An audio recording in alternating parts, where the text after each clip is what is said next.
Hi, enjoy listening. Rain clung to every surface like a second skin.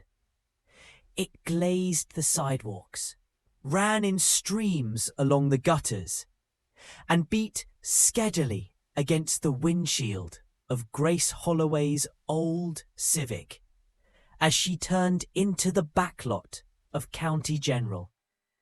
The clock on her dash flashed 6:56 p.m. in glaring red. 4 minutes to spare. She cursed softly, yanking her bag from the passenger seat and slamming the door shut behind her. The Pacific Northwest weather had no sympathy for anyone running late, especially not a night shift ICU nurse. Her scrubs were already damp from the walk to the staff entrance, her ponytail clinging to the back of her neck. But none of that mattered now. She had patients to care for, and on nights like this, the ER was always full. She barely tapped her badge against the scanner before pushing open the double doors to the ICU wing. The fluorescent lights buzzed above, casting a pale blue tint over the polished floor. The air smelled faintly of antiseptic and something else she could never quite name. Something that always clung to her when she left at dawn. "Grace!" someone called. She turned just in time to sidestep a tall man in a white coat.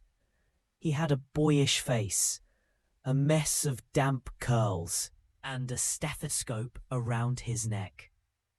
The intern. "Holloway, where the hell have you been?" Dr. Rowan, as direct as ever.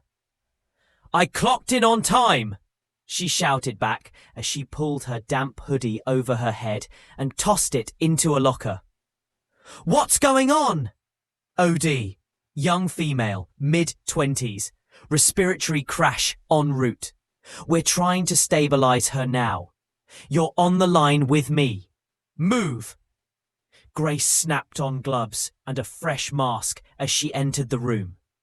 The girl on the gurney was unconscious, intubated, pale as paper. The cardiac monitor let out an angry chirp every few seconds.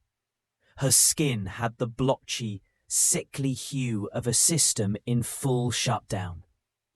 A paramedic recited vitals. Dr. Rowan issued orders. The intern stood frozen in the corner, wide-eyed. "Don't just stand there, Jensen," Grace snapped. "Epi, now!" He moved fast, almost dropping the syringe before handing it off.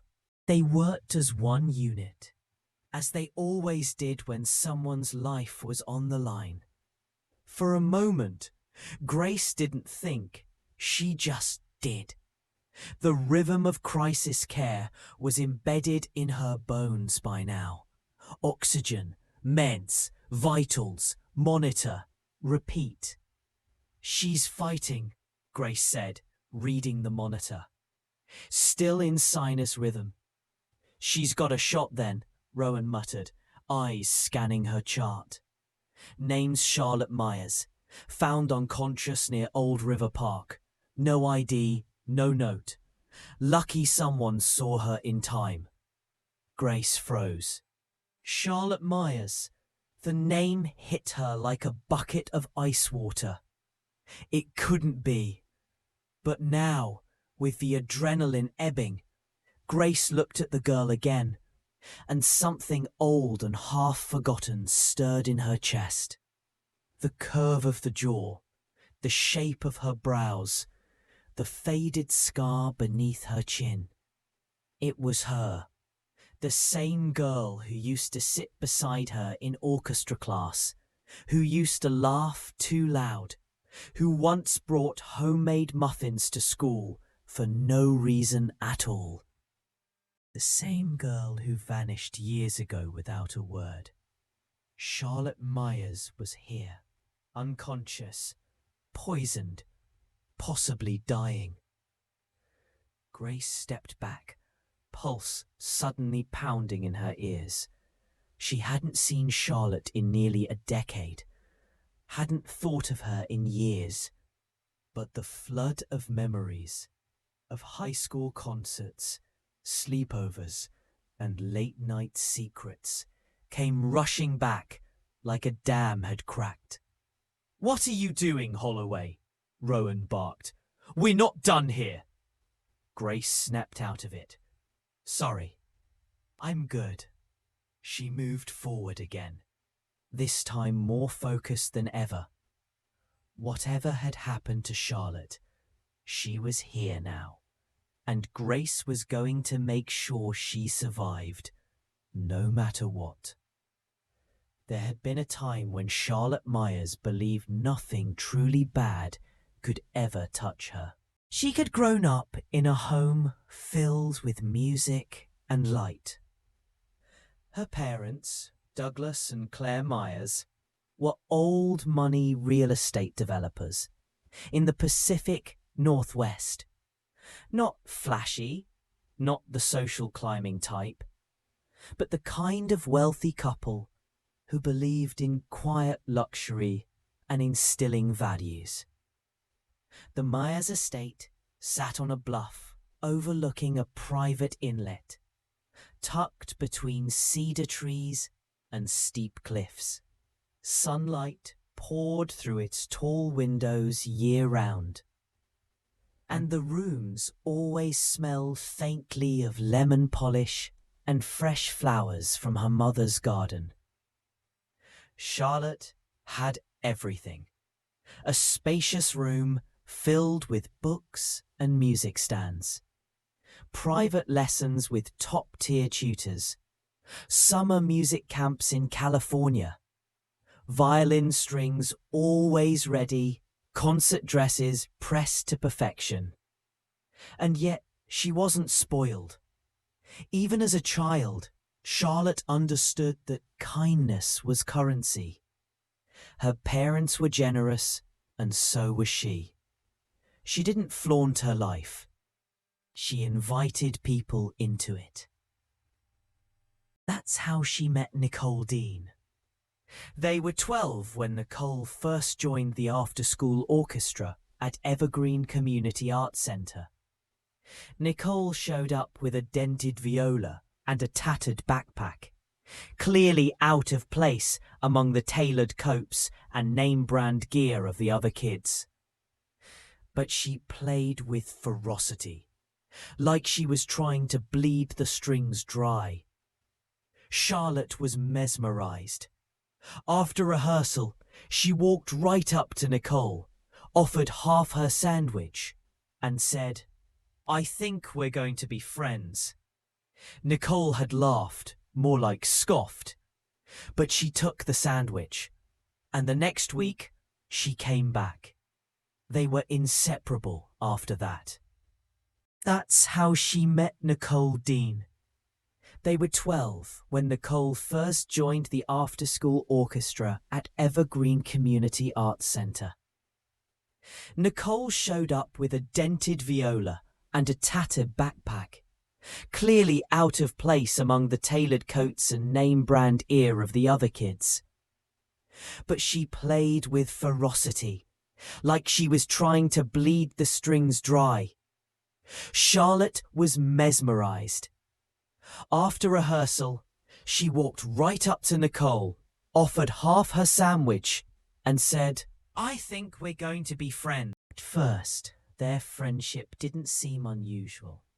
Nicole brought sharp edges and wild laughter into Charlotte's orderly world, and Charlotte offered quiet reassurance in return. Nicole's home life was unpredictable. A single mother who drank too much, no mention of a father, rent always overdue. But Charlotte never judged. She didn't need to. Her parents welcomed Nicole as if she were family. They let her stay for dinners, sleepovers, holidays. Claire Myers even drove her to her first music recital in a borrowed dress and new shoes. But somewhere around junior year, things began to shift. It started with Ezra Lane. He'd transferred to Evergreen that fall, a shy, soft-spoken pianist with shaggy brown hair and the posture of someone used to being overlooked. He came from a tiny mountain town and spoke with a slight twang, which Nicole instantly mocked and Charlotte secretly found endearing. He played like someone twice his age. Every note had emotion. You could hear the ache in his hands. Nicole fell for him the moment he sat down at the baby grand. So did Charlotte. But Charlotte kept it to herself. Nicole, on the other hand, made her intentions obvious. She flirted, teased, left love notes in his locker. Ezra thanked her politely, always smiling but never engaging. What no one knew, not Nicole, not even Charlotte, was that Ezra was watching someone else entirely. Their first real moment happened by accident. Charlotte had stayed late after practice to return sheet music. Ezra was there too, waiting for his ride. They talked, just a little at first, then a little more. By the time the janitor flicked the hallway lights off to signal closing time, they were sitting on the auditorium steps, knees touching. "Dreaded thing," Ezra had said quietly, "that music is just how we apologize to the world for all the things we can't say." Charlotte didn't answer. She just leaned over and kissed him. They didn't tell Nicole, not at first.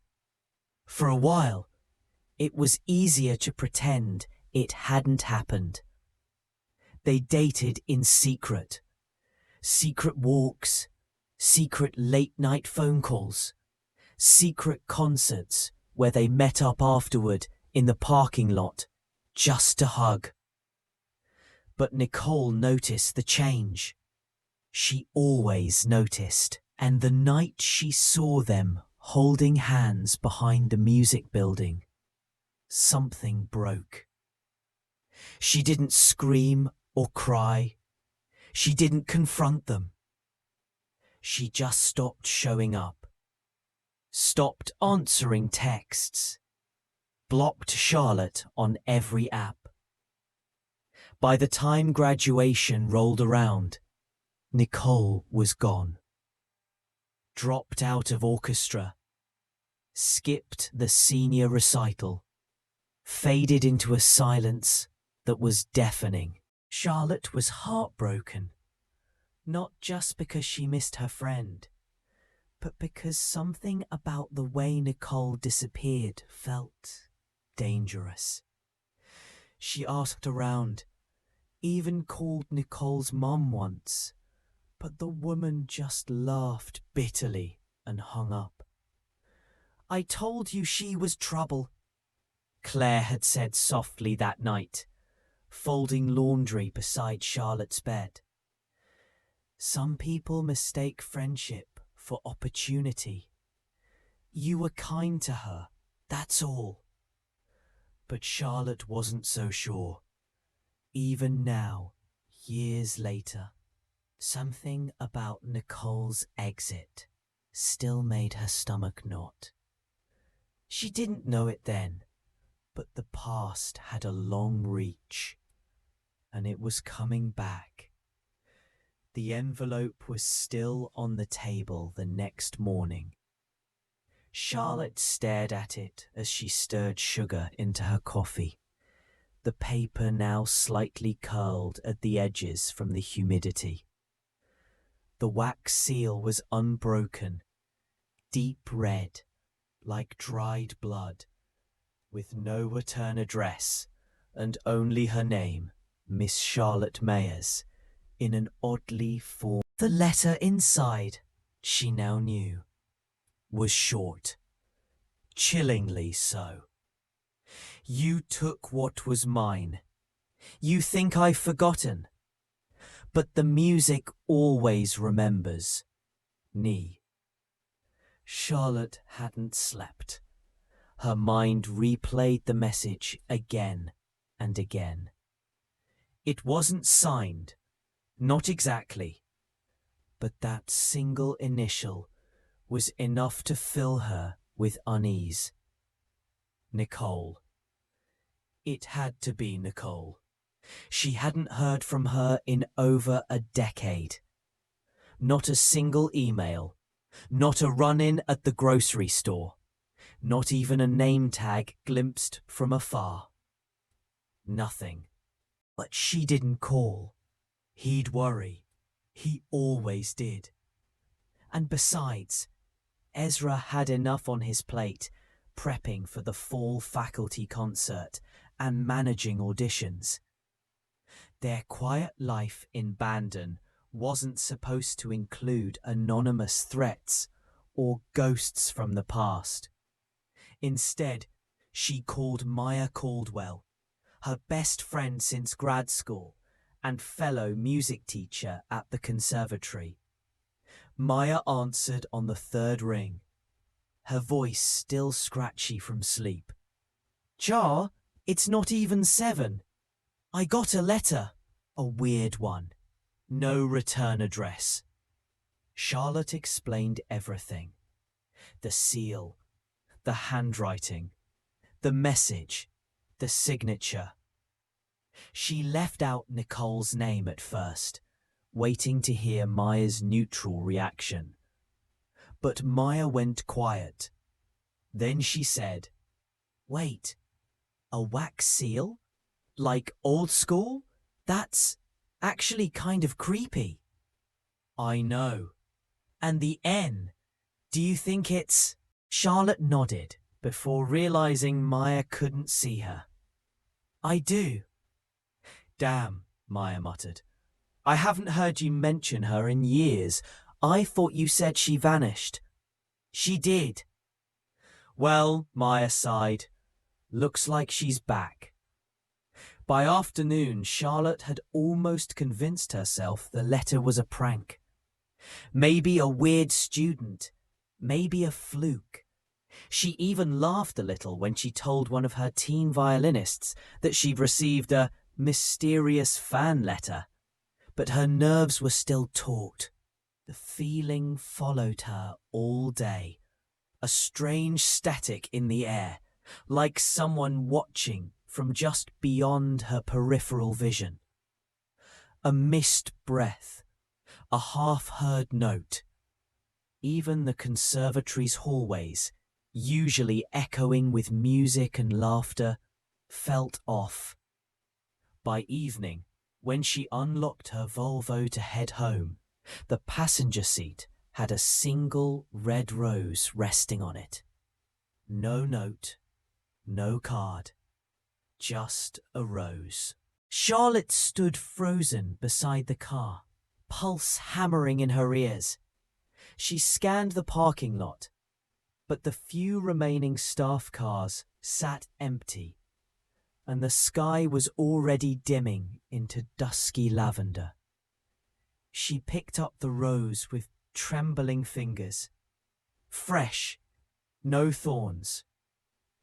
A faint trace of perfume clung to the petals, familiar in a way she couldn't place. When she got home, Ezra was in the kitchen, making lentil soup, humming along to an old Billy Joel record. She hid the rose in her purse. That night, long after Ezra fell asleep beside her, Charlotte sat on the edge of the bathtub and reread the letter again. You took what was mine. Nicole had always been intense, competitive, jealous in subtle, quiet ways. But Charlotte had never truly believed she could be cruel. Until now. She rose slowly, pulled on a sweater, and stepped out onto the porch. The ocean breeze hit her immediately, cool and salt-scented. Their cliffside home had always been her haven. Wind chimes tinkling, gulls crying in the distance, stars wheeling overhead. But tonight, it felt too quiet. She thought about the years since high school, all she had built, all she had overcome. The concert halls, the scholarships, the aching hours of practice that brought her to where she was now. Charlotte Myers, acclaimed violinist and conservatory teacher, loved by students, respected by colleagues, safe, or so she thought. Somewhere in the distance, a car door slammed. She turned sharply. Nothing. Only the wind, rustling the hydrangeas at the end of the garden path. Still, Charlotte couldn't shake the feeling. Nicole wasn't just back. She wanted something. And she was already much, much closer than Charlotte had realized. 2 days passed. Charlotte told herself she was imagining things. The creak of floorboards at night, a faint scent of perfume in the hallway that Ezra never wore, the subtle way her violin case seemed to shift ever so slightly on her studio shelf. But denial only carried her so far. On Thursday, she arrived at the conservatory just after sunrise. It was still quiet. Most students wouldn't arrive until mid-morning. And she liked these hushed hours, when the sun filtered through the old stained glass windows, and the grand piano sat like a sleeping beast in the recital hall. She headed to her office, a second-floor corner room, tucked behind the string rehearsal spaces. Her plan was to get in some solo practice before the faculty meeting. She needed the calm of music, the familiar discipline, the bow gliding over strings, the breath between measures. But as she neared her door, she stopped. It was ajar, only slightly. Her stomach tightened. She always locked it. Always! Charlotte pushed it open. The room was dark, and nothing seemed out of place.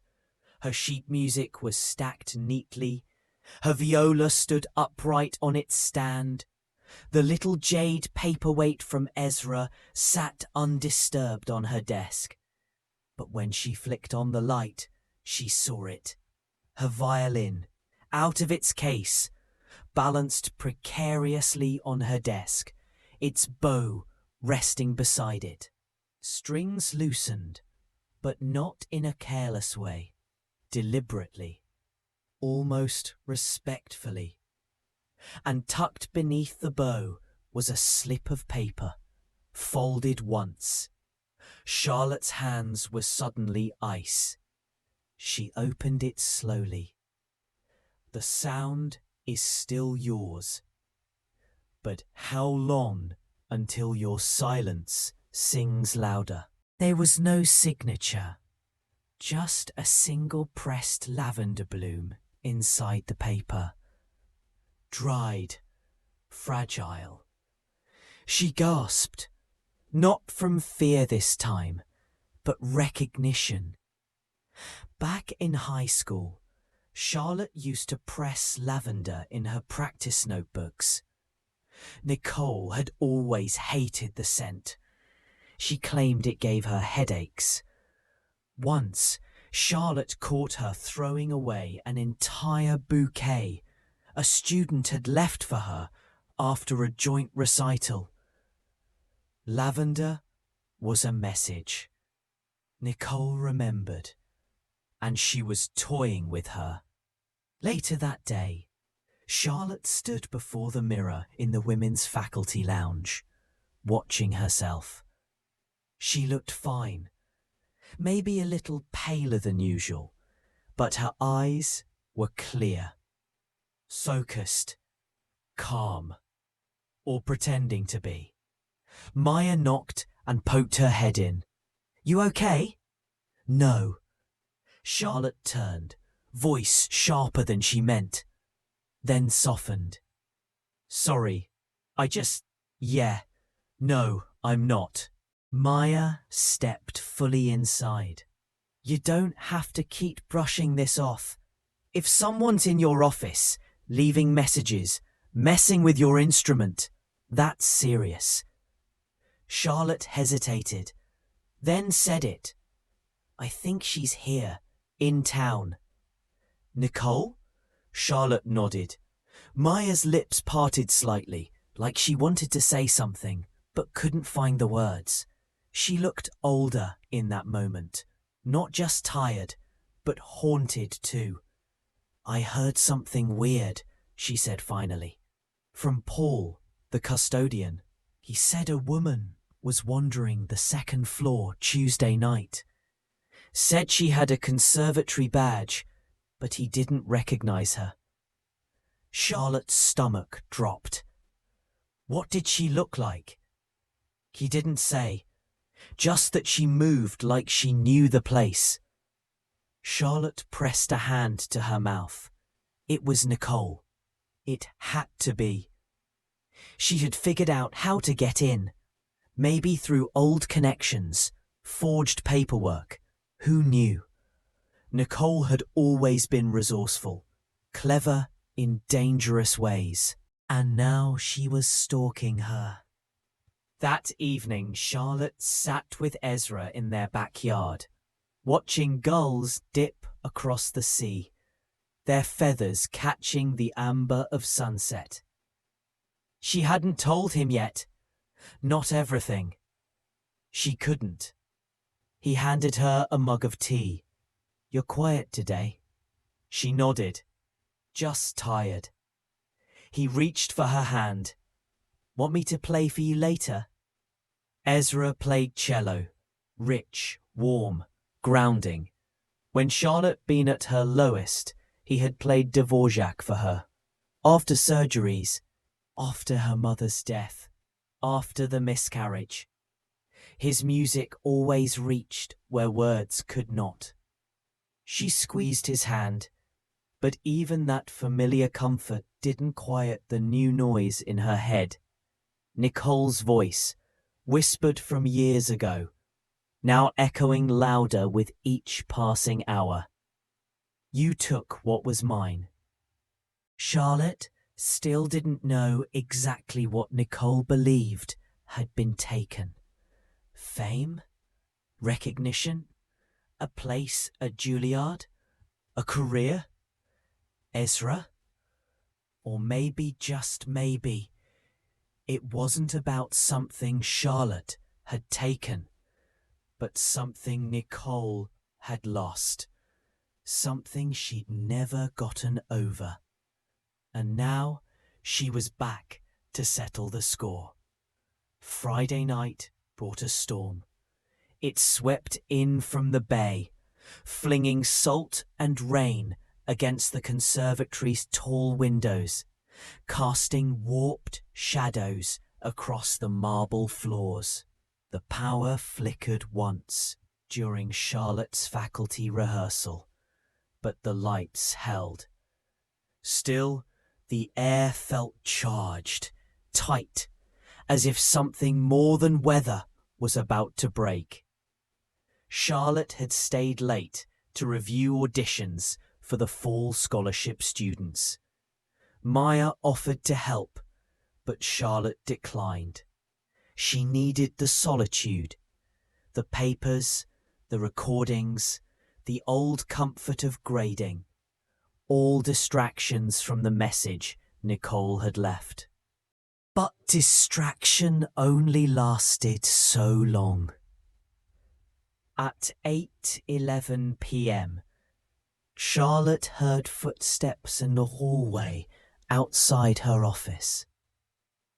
They weren't rushing or sneaky, just even confident, as if the person had every right to be there. She waited. Nothing. The footsteps stopped just beyond her door. Charlotte stood slowly and moved toward the door. Her heart beat once, then twice, louder than the storm. She grasped the handle and yanked it open. Empty hallway. No one there. Only the echo of steps fading down the stairs. She turned to close the door, and that's when she saw it. Taped to the inside of the door frame, just above the handle, a photograph. Old, faded. It showed two teenage girls in performance blacks, arms around each other, grinning. Her and Nicole, taken after their final senior recital.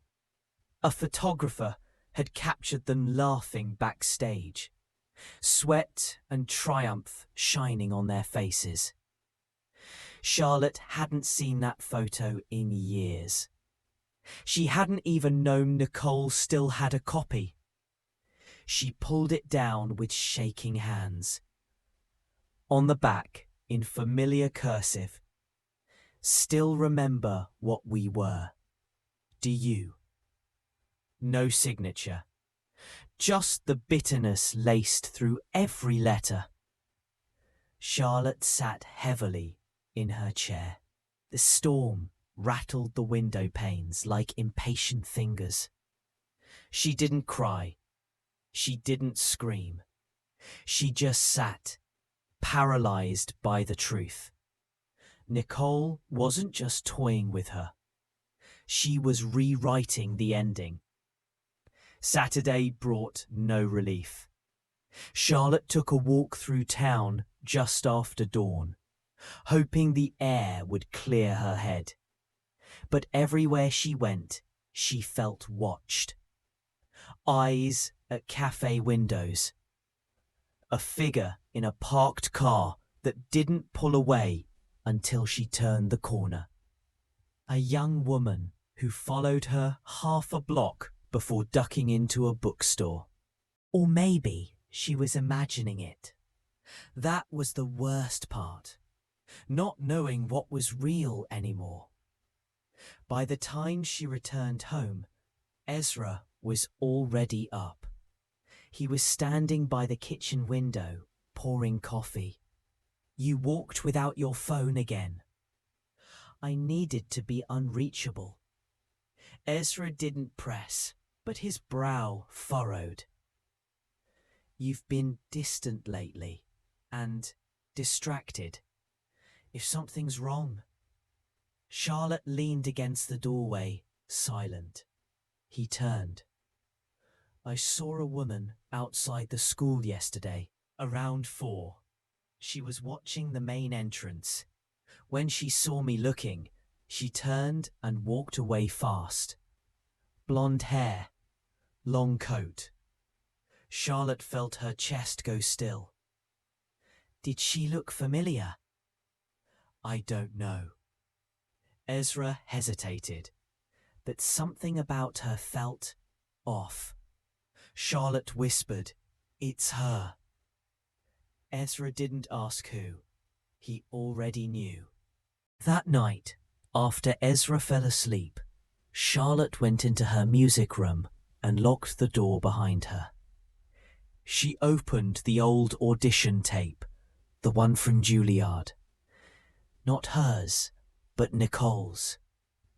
They had both submitted tapes the same year. Both had auditioned in person. Both had been praised. But Charlotte had gotten the offer. Nicole had not. She'd never watched Nicole's full tape before. It felt wrong, like violating something sacred. But now she had to know. She pressed play. Nicole played Bach's Chaconne in D minor, fiercely, beautifully, a little rushed, but with raw emotion. Her eyes were on fire, her hands steady. Halfway through, Charlotte paused it. Not because the performance was bad, but because it was better than she remembered. How had she forgotten that? How had the world? Charlotte sat back in the dim light and realized something chilling. Nicole hadn't just returned for revenge. She had returned to reclaim the version of herself that the world had forgotten, and she was starting with Charlotte. Sunday brought silence. Not peace, never that, but a stillness so dense it rang in Charlotte's ears like the hum after a concert. The city had quieted after the storm. Branches littered the sidewalks. Puddles shimmered with oil-slick rainbows. And clouds still hung low like curtains over a stage not yet set. Charlotte stood in her music room, arms crossed, watching the morning light crawl across the floor. She hadn't told Ezra about the photograph, or the words on the back. Some part of her, the part that still clung to who she used to be, believed it was hers to face alone, that she'd earned this reckoning, that she deserved it. The old CD case still sat on the piano. Nicole's audition. Charlotte had watched it again at 3 a.m. This time, she didn't pause it. She let it play all the way through.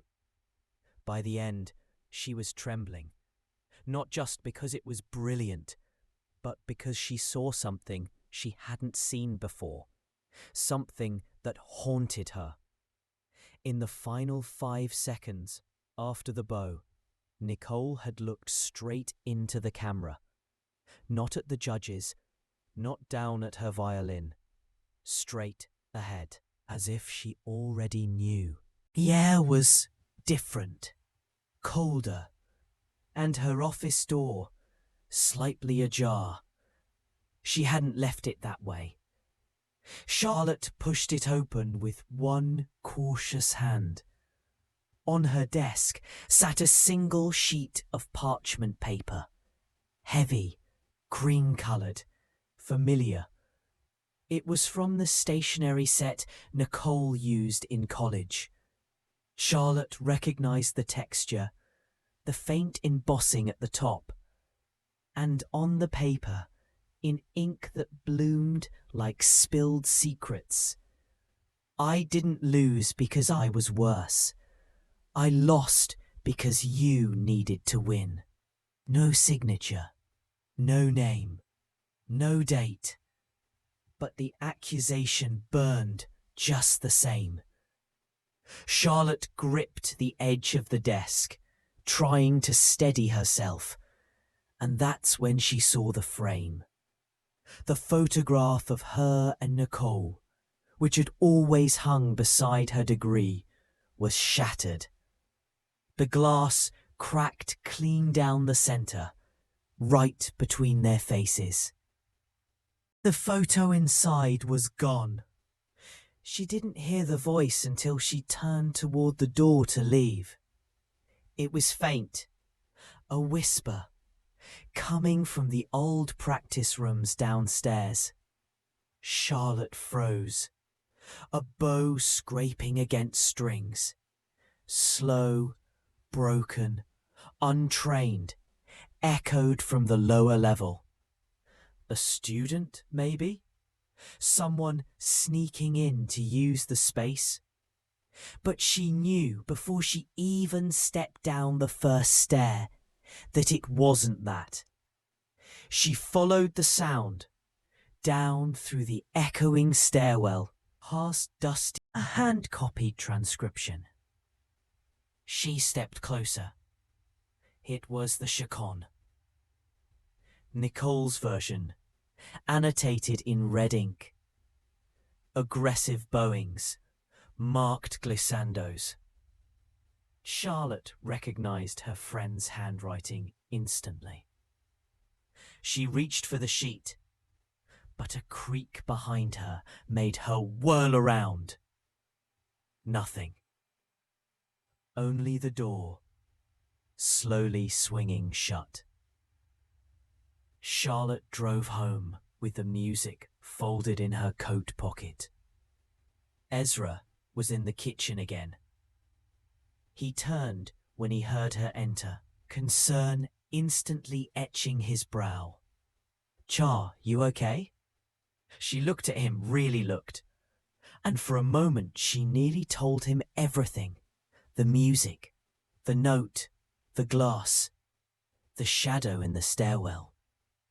But then she saw the small smile forming at the edge of his mouth, soft with sleep and concern, and she couldn't bear to pull him into the dark. Not yet. Instead, she smiled back and said, "Just needed to grab something I left behind." He nodded. "You hungry?" "Starving." They stood in silence, and Charlotte told herself, for the 100th time, that maybe it was all in her head. Even as, upstairs in her coat pocket, the red ink on Nicole's music bled faintly through the folded page, as if it were still wet. Monday arrived grey and cold, the kind of day that felt like a pause between disasters. The wind had died, the clouds hung low, and the world tiptoed around something unsaid.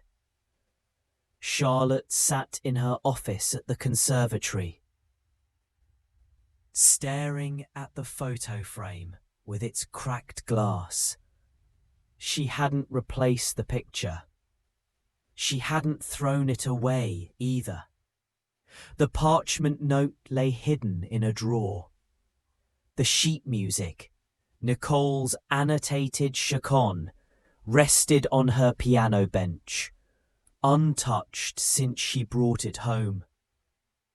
The past was leaking into her life again, like water through old floorboards, and Charlotte didn't know how to patch the holes. That afternoon, Dean Harper summoned her. His office was perched above the auditorium, and from its wide windows you could see the city skyline in one direction and the aging clock tower in the other. He was a neat man, polished, careful, greying at the temples, and rarely called anyone in unless it was serious. She knocked once, stepped inside. He didn't smile. Close the door. Charlotte did. He motioned toward the chair across from his desk. She sat. Then he slid a manila folder across the desk. "Someone left this under my door this morning." She opened it. Inside were two things: a printed copy of Nicole's Chacon transcription, her handwriting clearly scanned and preserved, and an old program from the conservatory's master competition, dated 12 years ago. Charlotte's name circled in red ink. Beneath it, a message scrawled in blocky capital letters. Ask her how she really won. Charlotte felt her breath catch. Dean Harper watched her closely. "I assume you know what this is about." Her throat tightened. "It's an old grudge, a student, a misunderstanding." He didn't blink. Is it true? She met his eyes. No, I was chosen fairly. I didn't do anything wrong. Silence. Then a nod, slow and unreadable. Good. I hope you're telling me the truth, Charlotte, because this place, our reputation, cannot afford scandal. Not now. I understand. Do you? Yes, he leaned back. Then tell me if you start receiving more of these. Don't hide anything. She stood to go. Then his voice stopped her at the door. Who was she? Charlotte didn't turn. A violinist, she said softly. We were friends. That evening, Charlotte returned home late. Ezra was gone. A text saying he was with friends, trying to give her space. The house was too quiet. The kind of quiet that pressed in around the ribs. Charlotte went to the music room again. She pulled out her violin for the first time in months. Hands trembling, she set up the stand, opened the sheet. Nicole's chaconne. She raised the bow. The first note was hesitant. The second cracked. By the third phrase, she was weeping because the music wasn't just good. It was revolutionary. Nicole hadn't just transcribed it. She had reimagined it. The movements, the tempo markings. It was like she'd seen inside the soul of the piece and found a new way to let it speak. And Charlotte, years ago, had stolen that voice because she had known then, as she knew now, that Nicole's performance had outshone hers. But she'd let herself believe what the judges had said. Charlotte had polish. Nicole had fire. But fire. So when her name was called, Charlotte had smiled, nodded, bowed, and never looked back. Until now. Near midnight, Charlotte opened her laptop. She searched the alumni database. Nicole wasn't listed. No current address, no phone number, not even a forwarding email. She clicked through archived forums, social media, competitions. Nothing. It was as if Nicole had vanished after that year. But that was impossible, wasn't it? And then, in a moment of restless instinct, Charlotte typed the address from the back of the photo into a map search. The screen loaded slowly. Then an image, a narrow street, a row of brownstones.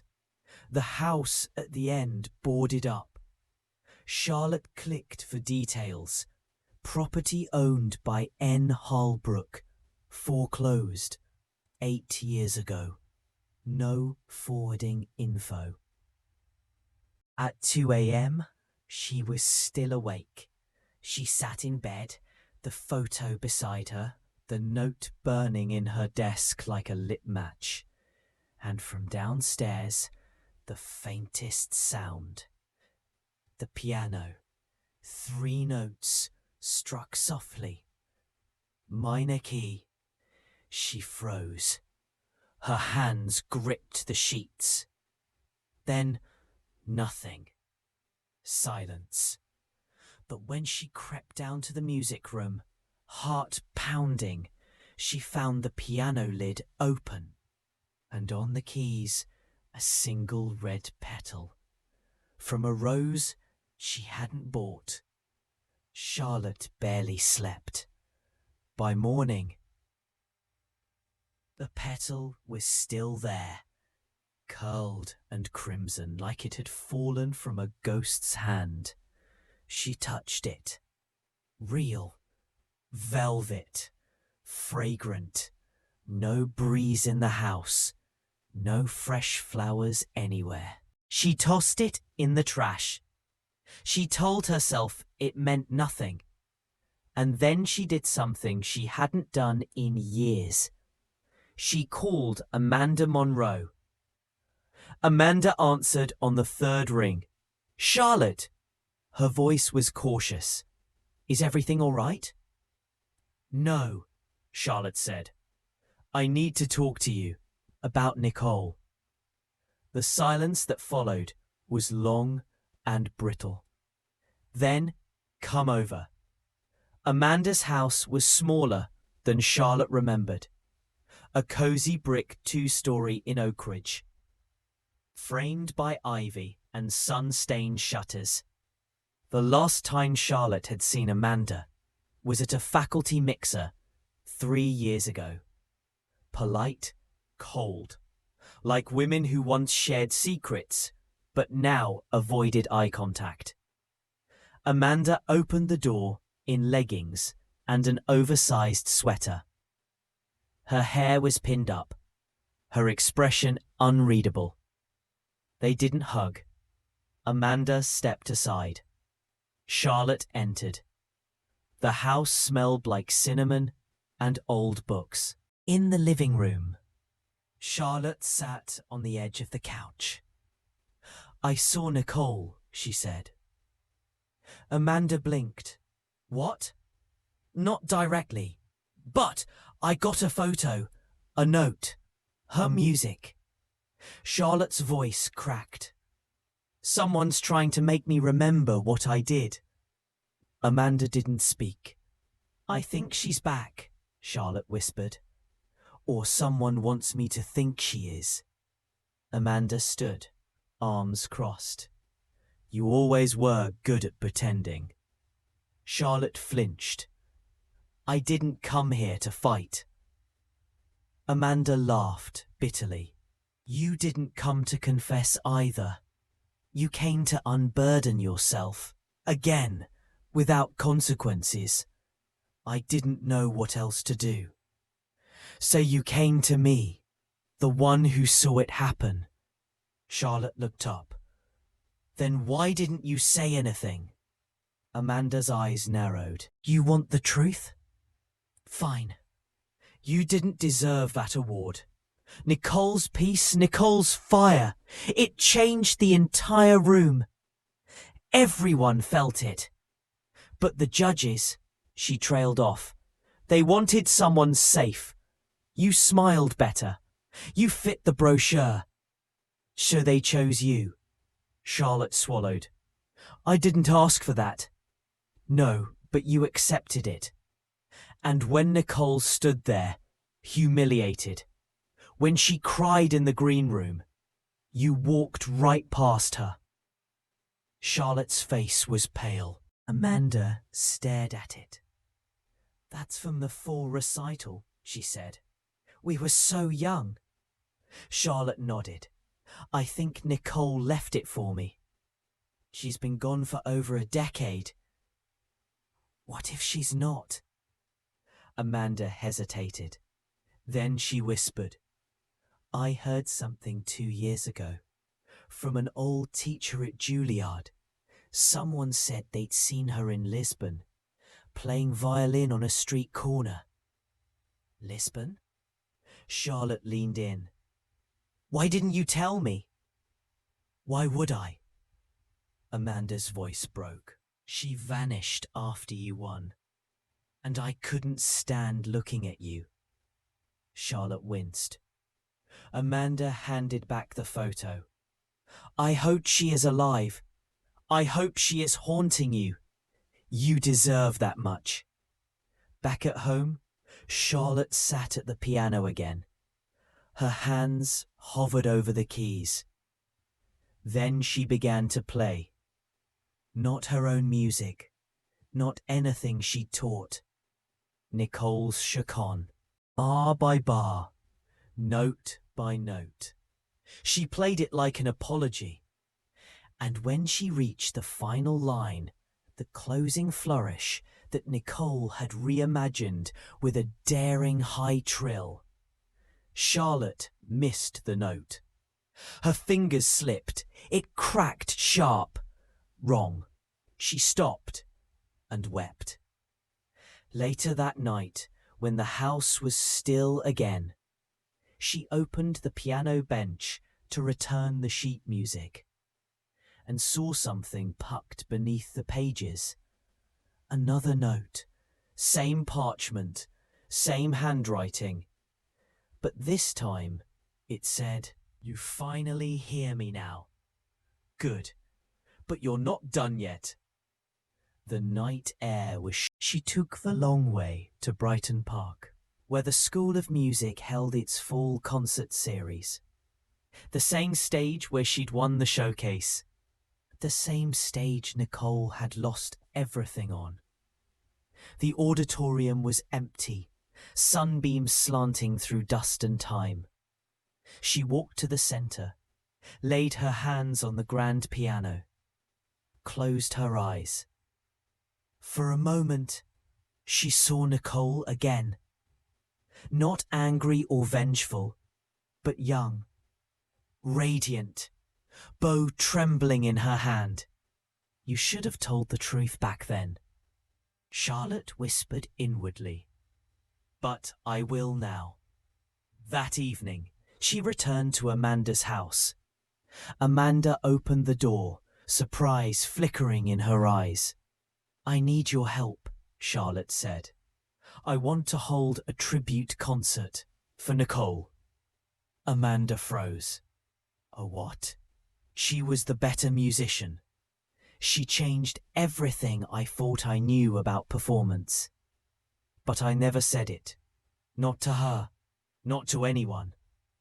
Amanda crossed her arms. "Why now?" "Because I've been haunted. And I think it's because I never let her legacy breathe. I stole the light and buried the truth." Amanda looked at her for a long time, then finally softly, "Good." 3 weeks later, posters went up. A night for Nicole, the music she left behind, featuring performances by alumni, former faculty, and guest artists. One of the pieces, Chaconne in G minor, by Nicole Hartman. Charlotte would not play. Instead, she would speak. The night of the concert. The auditorium was full. Old professors, former students, local critics, musicians from across the city. Charlotte stood backstage, her palms damp, her heart drumming. At 7 o'clock sharp, she stepped out into the light. The audience hushed. She approached the mic, clearing her throat. "My name is Charlotte Hale," she said, "and tonight is not about me." She paused, looked at the faces before her. 15 years ago, I won a competition I should not have won. The woman who deserved it more disappeared the same night. Some called it coincidence. I knew better. She steadied her breath. Her name was Nicole Hartman, and she was a genius. Gasps whispered through the hall. She wrote the piece you'll hear tonight. She composed it in her dorm room, playing it on a borrowed violin. It was raw, untamed, and unforgettable. Charlotte stepped back from the mic. I took too long to honor her, but I will not remain silent any longer. The music began, and when the soloist played that final soaring trill, the audience rose to their feet. Tears stained Charlotte's cheeks. Afterward, as the crowd filtered out, Charlotte lingered alone. Amanda approached. Her eyes were glassy but proud. That, she said, was real. Charlotte nodded. "Thank you for coming." They stood in silence together. Then Amanda murmured, "Maybe now she can rest." Charlotte didn't reply. Instead, she turned back to the stage. And there, tucked between two empty seats in the front row, was a single red rose petal. Epilogue. Weeks passed. No more notes. No more petals. The nightmares faded. Charlotte resumed teaching, quieter, gentler, changed. And every year, on the anniversary of that final concert, she lit a single candle on her piano. For the girl with the violin. For the music that wouldn't die. For truth, even when it came too late. If you like the story, I would be very happy to have your support.